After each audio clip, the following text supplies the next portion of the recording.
আসসালামু আলাইকুম প্রিয় বন্ধুরা। যাক, আমরা একটা ওয়াল হ্যাঙ্গিং কমেট সেট করলাম। তো আমরা একটু এখন উপরে রাখছি।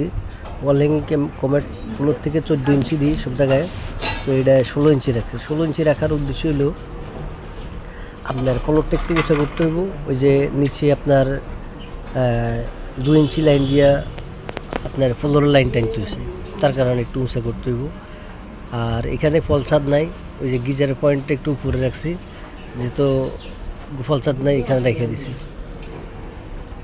আর আমরা শাওয়ার ফ্লোর থেকে আপনার 45 ইঞ্চি রাখি।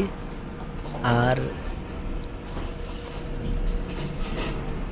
ওয়াল হ্যাঙ্গিং কমেটটা আমরা ফ্লোর থেকে 14 ইঞ্চি রাখি। যাকে কতটুকু রাখে আপনারা আমার এই কমেন্ট করে জানাবেন।